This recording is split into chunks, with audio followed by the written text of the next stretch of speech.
Cracking jokes again.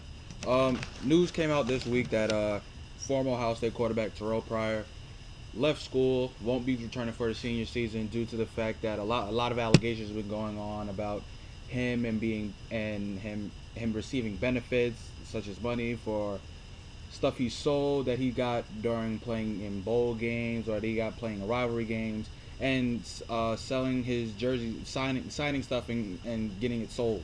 So he won't be coming back this year. Now the big thing is that what Terrell Pryor is going to do. Is he an NFL quarterback? Does he have to change his position to wide receiver, or does somebody actually give him a shot? I think, regardless of whatever the situation is, Terrell Pryor can be an NFL quarterback. Yes, I think he has the qualities to be an NFL quarterback. You can also look at his numbers. His numbers have progressed every single year, and people want to compare him to Cameron Newton and saying that Terrell Pryor is not better than Cameron Newton because Cameron Newton had the better numbers. But you also got to think about it. They were in two totally different systems. Terrell Pryor wanted to go to Ohio State because of the fact that he didn't want to be known as an athlete who can play quarterback. He wanted to be known as a quarterback who also is an athlete. And he wasn't in the spread system like Cameron Newton was. So, there's stages that when you start to mature and progress as an NFL quarterback. When he was the number one recruit in 2008, coming out of high school, he was compared to Vince Young. He was compared to all these guys, and they think he was the next best thing in college football. And even though he didn't get a chance, he actually lived up to those things. His team went to 3 BCS bowl games. He won 2 of them, was the MVP in both of them. And you could tell in 2008 he was back and forth on as a starter. He had 100 completions out of 165 attempts, over 1,300 yards with a 60.6 completion percentage, 12 touchdowns, 4 interceptions. In 2009, where he was a full-time starter, he had 167 completions with 249 attempts, over 2,000 yards. His percentage did drop off a bit because now he was running the whole show at 56.6%, 18 touchdowns and 11 interceptions. Last year, he had a phenomenal season. Everything skyrocketed for him. 210 completions on 323 attempts, 2,772 yards, and a great completion percentage of 65% with 27 touchdowns and 11 interceptions. I think when a quarterback, especially a young quarterback coming into college football at a big time program, there's always steps that you have to take, especially if you're an athlete and playing quarterback. When you're a freshman, you just let your instincts take over, because coaches really tell you, if you take one read. If your read's not there, use your athletic ability for your freshman year.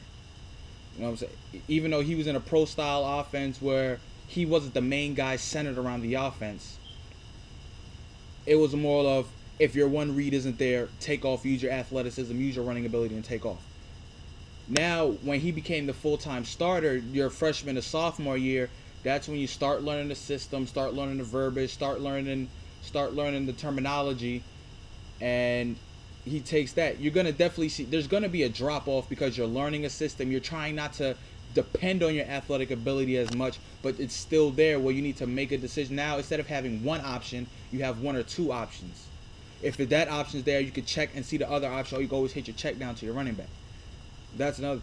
Now, when you go from your sophomore to junior year, now this is when your mechanics get better, and you don't rely. You still rely, but you don't rely on your athletic ability as much as you did your freshman and sophomore year. Now you got a whole year, you got 2 whole years, a year and a half in the system. You understand it. You understand the playbook. You can go out and tell people, this is what you do, this is what you do, this is what you do. And it's better like that. And you could tell from when he went from his sophomore to junior year, you could tell he started to understand that because he started completing 65% and throwing the ball 210 times a game, knowing that he had a running game that he could rely on without his feet when he had a running back. And that's actually a great job from him that he definitely had this season. I think this was the year he could have put it all together. He would have had your decision making gets better from your junior to senior year. You become more of a leader, even though the quarterback is the number one leader on the team. You become a better leader.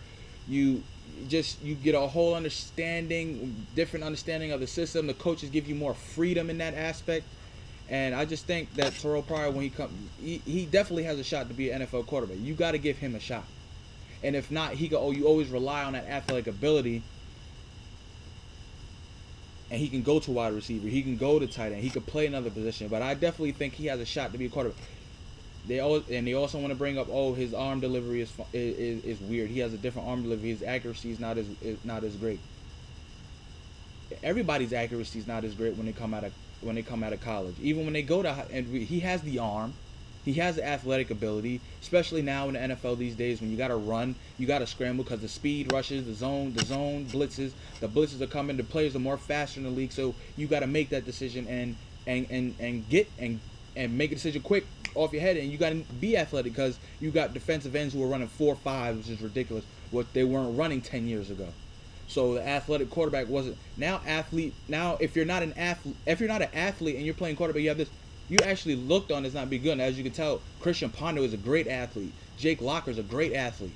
You could tell these guys who are known as pocket passing quarterbacks, they're better athletes than they were. They're better athletes than Dan Marino, and they're better athletes than Tom Brady, and they're better athletes than Peyton Manning.